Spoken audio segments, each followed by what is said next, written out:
Bonjour et bienvenue. Finalement, on l'a fait cette émission. On avait annoncé hier que en cas de nul ou de défaite, on faisait grève. Eh ben, écoutez, le Sporting a gagné et on est donc là en ce dimanche matin pour enregistrer le débrief à vif de la 18e journée de championnat avec Manu et Jérôme. Messieurs, bonjour. Salut. Voilà. Alors une victoire écrasante 1-0 comme le disait le fameux Roland Courbis en son temps. Je vais être tout à fait franc, je n'ai vu que 50 minutes du match, qui n'était pas transcendant de ce que j'en ai vu. Voilà, mais je vous laisse me parler de cette rencontre et notamment de la première mi-temps, et on va commencer à Jérôme puisque lui était là au tout début de la rencontre. Donc Jérôme, la parole est à toi. Alors, sur cette rencontre, on a assisté à deux mi-temps bien distinctes et en fait, j'ai vraiment la sensation qu'elles ont été un peu rythmées par la prestation de Marignane. C'est-à-dire qu'on a vu une équipe de Marignane complètement à la ramasse en première mi-temps et de fait, on a eu le ballon et on a fait un peu ce qu'on a voulu. Et en deuxième mi-temps, c'est elle qui a pris le jeu à son compte et de fait, on n'a fait que défendre. Et c'est vraiment cette sensation-là parce que c'était un peu trop beau pour être vrai en première mi-temps. J'avais l'impression qu'on faisait ce qu'on voulait du ballon, etc. Mais si on analyse bien la première mi-temps, en fait, on avait énormément d'espace et une équipe qui nous laissait énormément de temps quand on avait le ballon. Et j'ai eu vraiment la sensation que c'est pour cette raison qu'on a fait ce qu'on a voulu. Donc c'est la perception que j'en ai, je dis pas que c'est une réalité. Mais j'ai vraiment eu cette sensation et ça a été d'autant plus marquant quand j'ai vu cette deuxième mi-temps où ils étaient beaucoup plus oppressants, beaucoup plus au pressing et beaucoup plus compacts, ce qui a fait qu'on n'avait plus le temps de construire. Et on n'a plus construit, on a fait à peu près que subir quasiment durant cette deuxième mi-temps. Donc on va garder en tête le score qui est hyper favorable, qui nous relance complètement. En termes de classement, puisqu'on est vraiment à portée de fusil des premières équipes, des équipes bien classées. Mais sur le contenu, je reste mitigé entre la première et la seconde mi-temps qui ont été très différentes. Et vraiment, j'ai cette sensation que ça a été vraiment dépendant de la qualité de l'adversaire. Alors, c'est peut-être toujours le cas, mais moi, j'ai trouvé ça assez flagrant sur cette rencontre. Et toi, Manu ? Alors, un changement de système et de la compo dont on parlera très certainement après. Ouais, mais on se disait à nous trois qu'on avait sans doute vu le match en entier, mais chacun de nous trois a loupé des périodes. Pour moi, c'est le début du match pour le coup. Alors moi, avant de parler du match et du résultat et de la prestation, je voulais quand même revenir sur la tactique et sur un peu l'état d'esprit. On a en partie retrouvé un Toulon un peu plus séduisant. Je parle surtout de la première, évidemment. La seconde est beaucoup plus discutable, même si on doit vraiment juger, c'était normal, vu d'où on vient, vu qu'on menait, vu que c'est une équipe en face qui devait réagir après en étant menée. Donc il y avait beaucoup de facteurs qui expliquent un peu la deuxième mi-temps très moyenne. Celle-là, elle m'inquiète pas plus que ça, puisque quelque part on est dans nos doutes habituels. Mais j'ai aimé le fait que pour le coup Momo a fait ce qu'il a dit avant le match, et c'est-à-dire il a changé de système, il a changé quelques bonhommes, et ça me plaît parce que jusqu'à présent, moi Momo je le reconnaissais pas. Je trouve que lors de son premier passage, il est à l'encontre de sa gestion actuelle et à l'encontre de ce qu'il avait fait à son premier passage, où il était beaucoup plus dans la méritocratie, même si il avait toujours un peu ses têtes, bien sûr. Je me rappelle à Amiri qui était pas bien la seconde année, et puis il avait beaucoup insisté sur lui, et Amiri avait jamais vraiment redressé la tête. Je me souviens de ça, par exemple. Et très bien, il y a des joueurs comme ça qu'on essaye toujours de relancer et tout, mais là je trouve qu'il y avait un côté très, ça me paraissait cadenassé, et un groupe large pourtant cadenassé et qui répondait pas aux attentes, et je comprends pas. Et là, moi, d'avoir mis Ternink, alors je sais pas si c'est par rapport à ce que j'ai pu dire et que les constats ont été partagés, ou s'il a été, ou il avait une petite blessure, je sais pas. Toujours est-il que, par exemple, sur Ternink, hier, au-delà du fait qu'il a pas pris de but, moi, je trouve que quand on compare les deux, Ternink, pour moi, il fait preuve de plus d'autorité. Je le sens plus dynamique, plus autoritaire, il me laisse une impression déjà, une meilleure impression. Et voilà, je dis ça encore une fois, ça n'a rien à voir sur Dilo, parce que j'adore Dilo, j'adore le bonhomme, je trouve c'est vraiment un chic type, mais je juge vraiment les performances, et Ternink me laisse une meilleure impression. Bon, hier il prend pas de but, très bien, mais voilà, donc il y avait ça, il y avait le gardien, il y avait ça je l'avais pas dit dans le débrief, mais il me paraissait évident. Enfin, si, j'avais dit que seul Diallo en pointe, ça risquait d'être compliqué. Ça me paraissait évident qu'il fallait passer à 2 dans l'axe. Alors, dans le cadre d'un 4-4-2 ou d'un 3-5-2, bon, mais 3-5-2, pas mal, parce que du coup, ça rejoignait ce qu'avait dit Jérôme, c'est-à-dire que nos ailiers ne servaient à rien. Donc, en fait, par rapport à notre dernier débrief, il y a eu beaucoup de choses qu'on a dit et qui ont été présents sur ce match. Alors attends, je dis pas parce que ils ont fait ce qu'on a dit, grosso modo. T'es dire que tu te le racontes. Non, c'est pas du tout le propos. Je veux dire quand même juste que ce qu'on a dit avait du sens, avait vraiment du sens, et ça pas. On n'a pas gagné par rapport à ça. D'ailleurs, on gagne très difficilement, et je suis loin d'être rassuré. Hein. Mais en tout cas. Les gros points noirs ont été gommés sur cette rencontre. Bon, on a gagné, on aurait pu ne pas gagner, on aurait pu perdre. J'ai presque envie de dire, c'est presque secondaire, pratiquement. Parce que vraiment, moi j'avais besoin de recevoir des signaux comme quoi on change un peu, on essaie d'un peu faire autre chose, on essaie de récupérer des gars qu'on a mis à la poubelle qui méritaient pas, par rapport à des gars qui sont pas irréprochables. C'est tout ça que je vois et qui me plaît sur le match de hier. Après, et puis on va encore un peu en discuter. Bon, le match laisse encore beaucoup de doutes et beaucoup d'incertitudes. Ouais.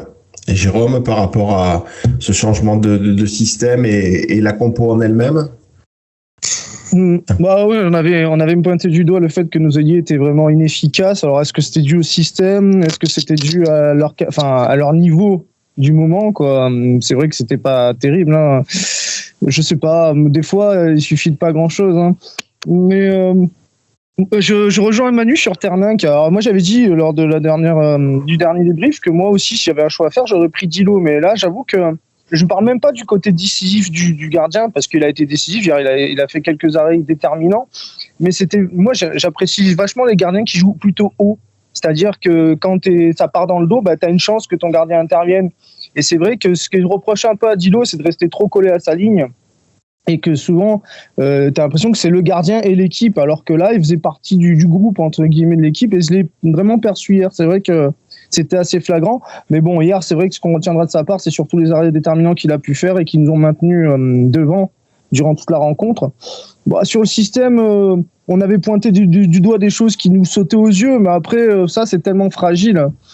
Je sais pas, sur la rencontre d'hier, est-ce qu'on a bénéficié du fait de ne pas avoir d'ailier? Je sais pas si on peut le dire, tu vois, par exemple. On s'est tellement pas montré dangereux en deuxième mi-temps. Ça a été... Non, mais permets-moi de te couper, mais on a bénéficié par contre du fait, moi je trouve que dans l'axe, on a été beaucoup mieux.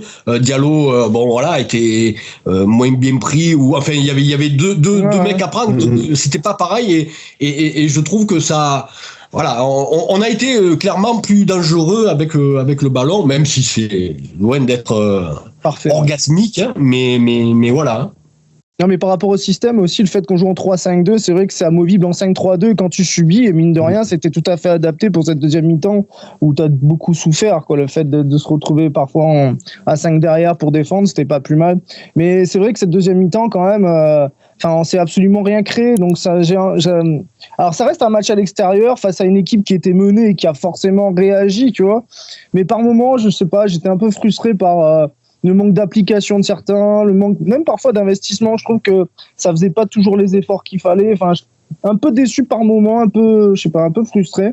Mais malgré tout, avec en tête qu'on mène toujours 1-0 mais tu vois, hier, si par exemple tu étais rejoint, c'est pas un scandale. Et si tu finis 1 partout, bah déjà c'est plus la même analyse, tu vois. Donc c'est pour ça que tu restes modéré. Mais moi j'étais modéré juste après la victoire du PSG contre City, j'étais modéré et on voit ce qu'il en a découlé. Tu vois, l'équipe aujourd'hui, elle est beaucoup mieux. Donc, ça peut être aussi un point de départ de quelque chose de cool, quoi. Donc, forcément, on va être dans l'attente des prochaines rencontres pour voir si la tendance est respectée, tant au niveau de l'inspiration de Momo et de ses choix que de la performance de l'équipe, tant sur le contenu que sur les résultats. Mais là, on va dire que c'est un excellent résultat face à un adversaire qui est à notre portée malgré tout, parce que Marignane, ça joue plutôt le maintien cette année, on va pas se mentir. Donc pour l'instant, et c'était d'un autre calibre que Cannes. Enfin, ça, tu peux pas l'enlever de mon esprit non plus. Tu vois ce que je veux dire. Notre perf, elle est liée aussi à la qualité de l'adversaire, et il faut être modéré et continuer à faire les efforts pour faire du mieux possible. Mais hier, on peut pas sauter au plafond. Enfin, il faut être objectif quand même, un minimum, quoi. Ouais, clairement. Non, puis encore une fois, d'un point de vue mathématique, c'était important de gagner. C'était important de gagner parce que on voit très bien que en haut ça piétine. On voit Saint-Priest qui perd chez lui. On voit hier qui perd chez lui. Il y a Grasse qui est bien revenu, qui se replace bien. Il y a Cannes qui a encore un match en retard à jouer. Il joue cet après-midi contre Jura Sud et qui peut prendre la tête du championnat.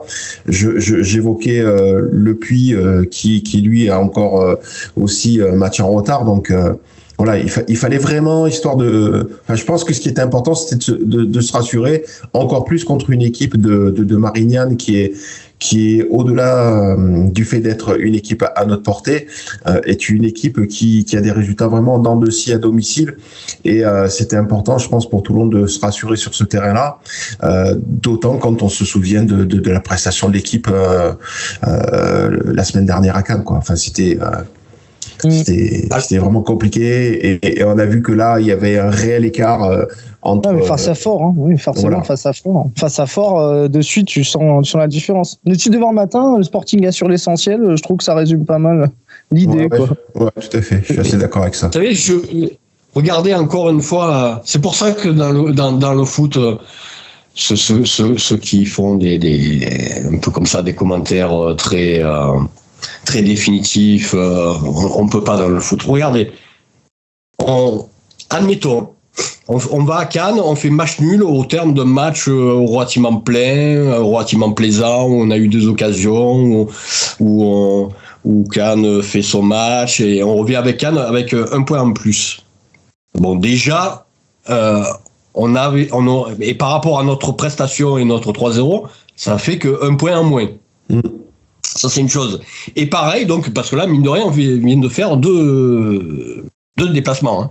Et pareil, on va à Marignane, on fait un match plutôt sympa, et on n'aurait pas à gagner, on fait match nul, on va dire, au terme d'un match anodin. On aurait 2 points.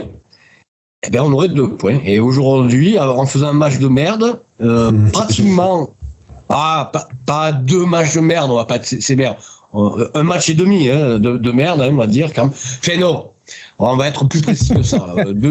Non, mais parce que la première mi-temps à Cannes, elle est pas à mettre dans la catégorie catastrophique.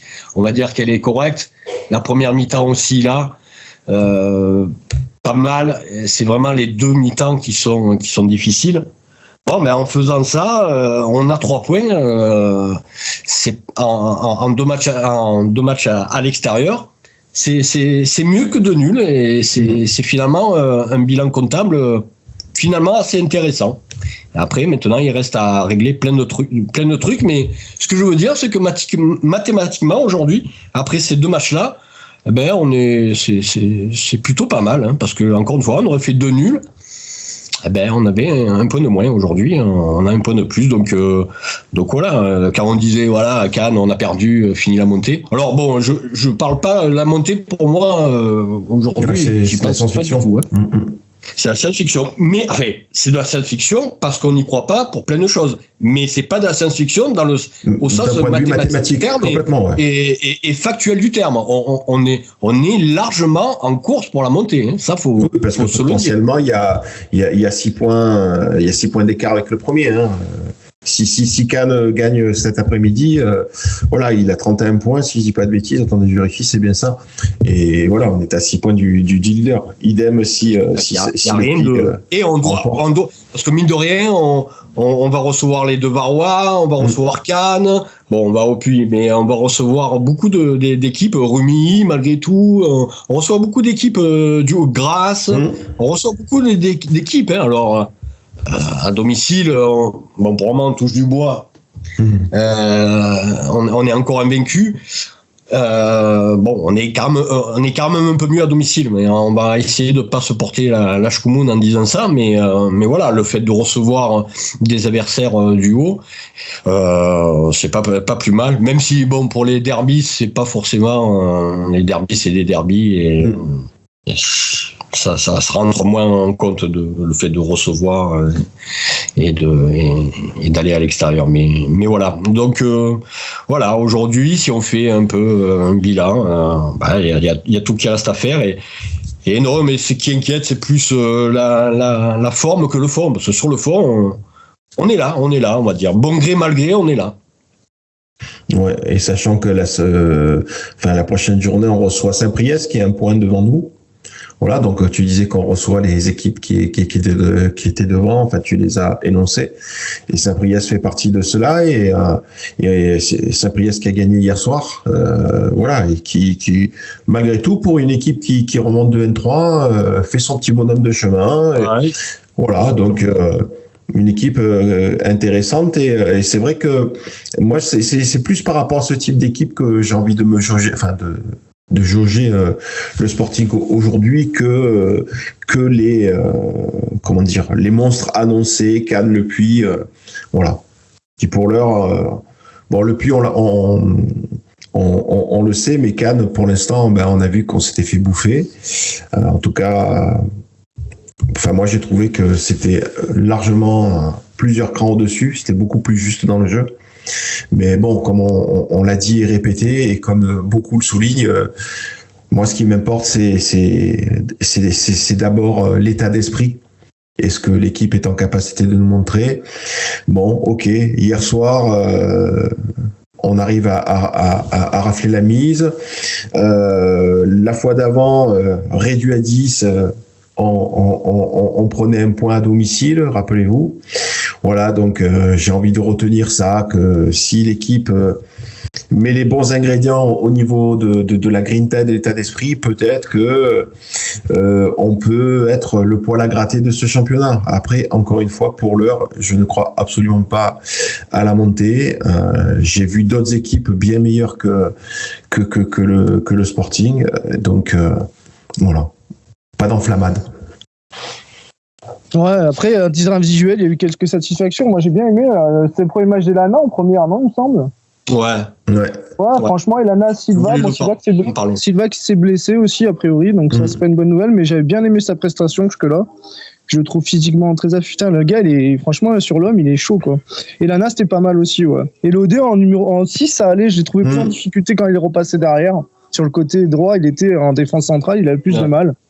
Mais après, moi, ce qui m'a gavé hier, franchement, ce sont les deux attaquants, pas tellement en termes d'efficacité ou quoi que ce soit. Moi, dans la période où on était dans le dur, cette incapacité à essayer de garder le ballon pour nous soulager un petit peu, tu sais, à chaque fois qu'on balançait le ballon sur eux, ils les perdaient rapidement, techniquement, c'est vraiment ça, pas juste. Et ça soulage pas. On a vraiment besoin qu'ils arrivent à caler en étant deux, justement. C'était peut-être une option à essayer de faire, d'essayer de garder le ballon un petit peu, et ils étaient incapables de le faire. Et dans ces périodes faibles, on a reçu des salves sans cesse parce qu'on n'arrivait pas à garder le ballon du tout, quoi. Et notamment devant, quoi. Ouais, c'est vrai. Et c'est vrai que Ouais, après la rentrée de Gafour a pas été trop terrible. Ça aurait pu être un garçon qui pouvait un peu nous aider justement à garder un peu le ballon, à pouvoir un peu casser des lignes parce qu'on en avait besoin, parce qu'on faisait plus rien. Mais il est rentré dans un contexte un peu particulier, mais c'est vrai que. Et puis bon, quand même, Diarra, ça doit pouvoir faire mieux de ce côté-là, hein, c'est sûr. Hein, parce que bon, si on abandonne au moins quelques temps, je passe pas tout jusqu'à la fin de l'année, mais au moins quelques temps le 4-3-3 pour d'évidentes raisons. Hein, on disait les ailiers, Diallo seul. Je pense que conserver ce système, c'est bien. Mais il va falloir que nos deux là ils fassent mieux parce que ça va être trop compliqué. On perd. Puis de toute façon globalement même au milieu on n'a pas de joueurs capables comme ça d'un peu. On perd trop vite le ballon. Dès qu'on a le ballon, à tel point dès qu'on a le ballon je me dis bon voilà, je sais qu'on va la perdre rapidement, mais j'attends juste de voir pourquoi. Mauvais passe, mauvais contrôle, techniquement, je sais pas. Après, hier, le terrain était particulièrement dégueulasse. Hein. Hier, le terrain était vraiment pourri, quoi, pour le coup. J'espère qu'à la maison, sur une bonne pelouse, on n'aura peut-être pas ce problème-là. Mais bon, encore qu'en première mi-temps, le terrain était aussi dégueulasse et malgré tout, on arrivait à faire tourner. Mais je te dis, on avait tellement plus d'espace, on avait le temps de contrôler, de regarder, etc. Donc, c'était plus simple, quoi. Mais bon, le terrain n'a pas joué. Par contre, Gafour, comme tu dis, c'est vrai que ça rentrait. Je me rappelle une image où on a un contre, Gafour remonte le ballon. Et c'est vrai qu'avec cette volonté de conserver le résultat, finalement, tu voyais nos gars pas trop faire d'appel, avoir peu d'ambition offensive à ce moment-là pour pas se découvrir. Et du coup, sa rentrée, elle devient caduque puisque justement, il pourrait apporter ce brin de folie, mais tu veux pas le mettre puisque tu veux garder ton assise défensive. Donc forcément, ça collait pas trop à ce qu'il pouvait nous apporter, quoi. Ouais. Même si c'est un garçon, encore une fois, qui est capable justement de garder le ballon, mais on sait qu'il est vraiment porté vers l'attaque. Il essaie toujours de casser des lignes, d'éliminer, de faire la passe qu'il faut. Il va vers l'avant, ce garçon, c'est ce que j'aime et c'est ce qui nous manque un peu parce qu'on a. Bon, Diarra le fait pas trop, je trouve, mais Rivière a toujours le ballon facile derrière. Dès on voit qu'il est pas trop bien. Il bosse, hein, mais c'est pas trop efficace pour l'équipe, quoi. Je sais pas. On a besoin vraiment de plus actuellement, vraiment plus. Moi, le profil Diatta, je préfère beaucoup plus disponible, qui sait un peu tout faire, aller un peu plus vers l'avant ou défendre. Mais c'est sûr que Rivière, il paraît un peu plus neutre comme style de joueur. Ouais. Quoi. C'est vraiment le mec qui essaie de détruire le jeu adverse. Après, il en faut toujours. Mais ouais, il faudrait qu'il essaie d'apporter un peu plus en mode offensif. Ouais. Bon, après, je sais pas, les styles de joueurs. Ouais, après, c'est Momo, tu vois. Il est indéboulonnable, a priori, donc on va le laisser là pour l'instant. Il est indéboulonnable. Après, dans la construction de l'effectif, il nous manque un milieu, hein, parce que bon. Un peu de concurrence. Je suis pas compris. On a gardé un jeu Farah, mais il ne joue pas. Ça, faut m'expliquer aussi pourquoi. On a gardé. C'est un garçon qui fait sur les 3 ou 4 dernières années, il est même pas à 10 matchs dans l'année.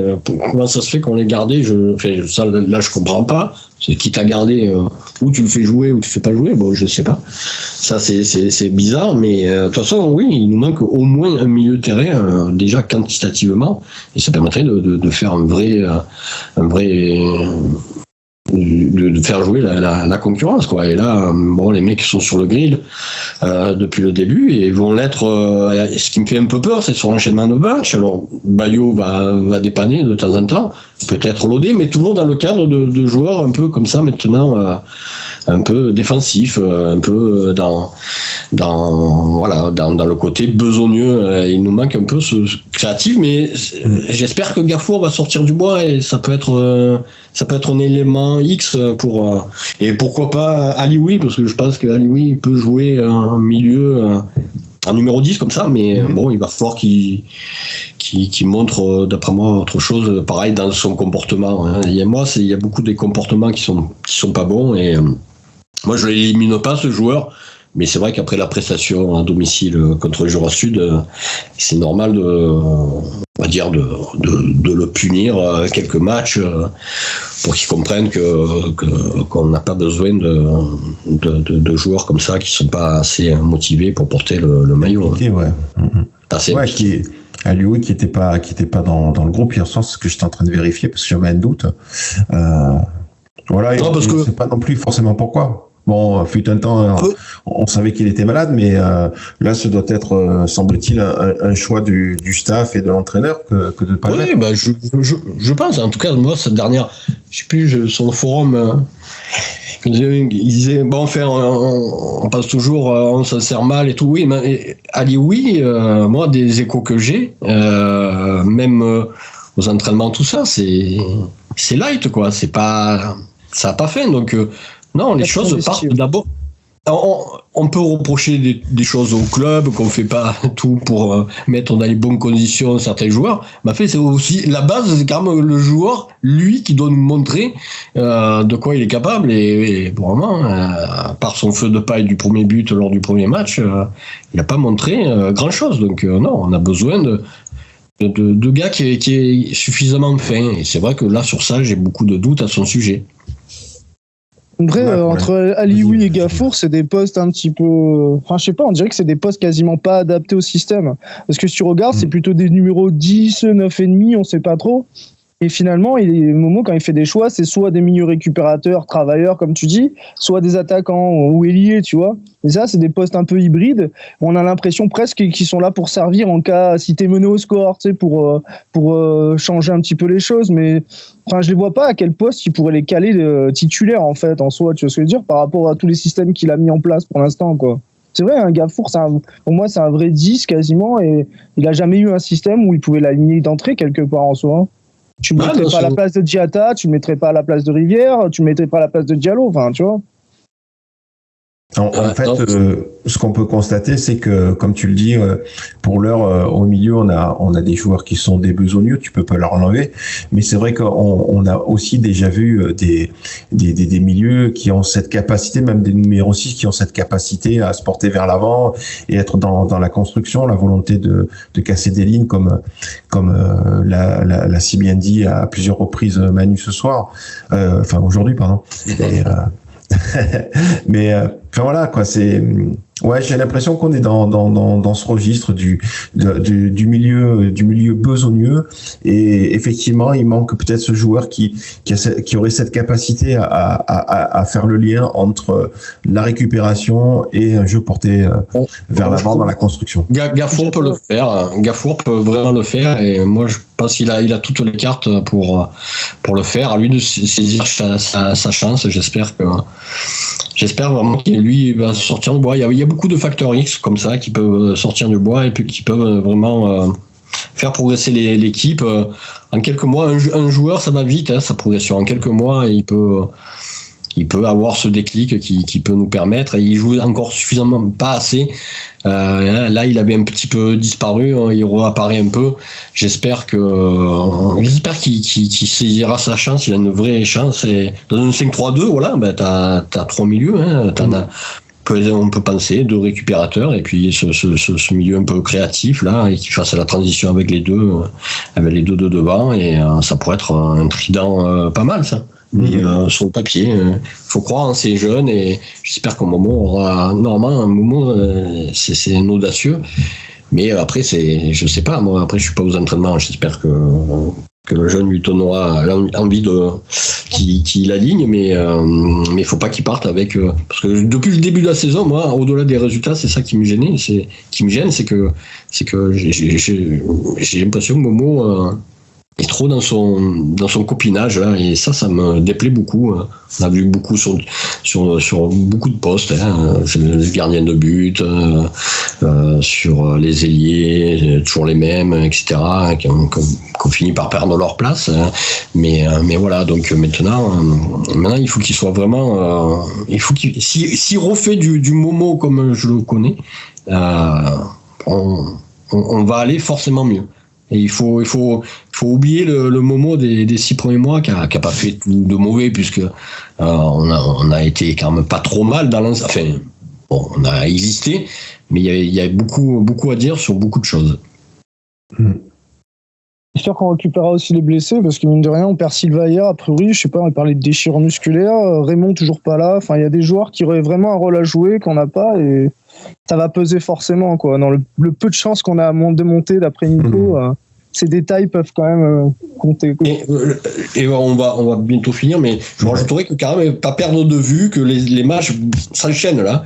On a plus. Je crois que si je dis pas de conneries, on a plus aucun week-end libre jusqu'à la fin. Hein. Donc je pense que ça va faire du dégât. Les équipes qui auront un peu de banc, ça va compter. Là, c'est la stratégie du Momo d'avoir un effectif un peu plus étoffé comme ça. Je pense que ça peut être bon. Je pense qu'à un moment donné, les ailiers vont réapparaître, parce que si les ailiers se remettent dedans, j'ai envie de dire un ça suffira pas. Hein. Si les ailiers se remettent un peu dedans, ça peut redevenir intéressant de jouer en 4-3-3. Il y a plein de choses, mais il y a des jeunes joueurs qu'il faut que maintenant ils prennent le lead. Là, Gafour, moi, il faut vraiment que ce garçon sorte du bois maintenant. C'est le moment, c'est l'instant.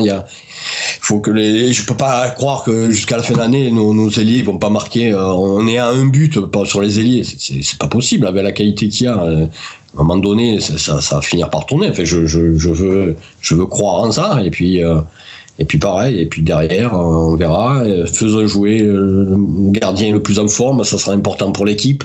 Encore une fois, soyons bons sur nos choix. Je pense on a beaucoup de joueurs, on a beaucoup de systèmes à mettre en pratique, à tester. Donc, nous nous informons pas dans quelque chose. C'est bien. Moi, on passe du 4-3-3 au 3-5-2. J'occulte le résultat. Pour moi, il est quasiment secondaire parce que sur la prestation, je ne sais pas si on mérite spécialement de gagner, mais au moins on a gommé le temps de match des carences lourdes qu'on avait depuis quelques temps et ça c'est bien. Et donc continuons dans ce sens et appuyons-nous, essayons de gommer au maximum là où on n'est pas bon, comme ça a été le cas hier. Et après, j'espère que ça ira mieux. Et après, si la confiance revient, parce que là on n'est pas du tout en confiance. Espérons qu'on soit dans une réelle autre dynamique, mais voilà, faut qu'on soyons bons, s'il vous plaît. Ouais. Eh ben, écoutez, on vérifiera tout ça sous peu face à Saint-Priest à vos rencontres. D'ici là, on va vous laisser tranquille. On décidera la veille de ce fameux match. Si on refait une action.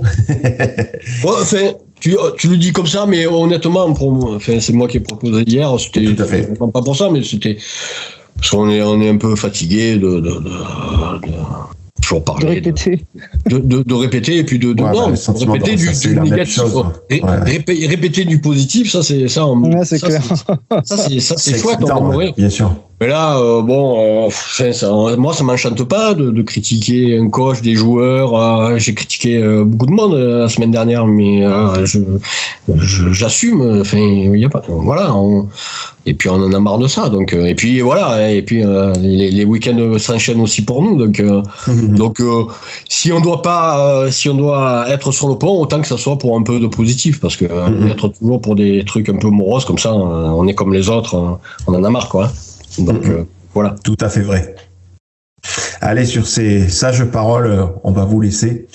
On se dit, c'est la semaine prochaine, le match contre Saint-Priest. Ça enchaîne jusqu'au mai. Ouais. On va pas respirer. Au lendemain de la Saint-Valentin. Prenez soin de vous. Merci Jérôme et Manu. On se voit bientôt. Salut.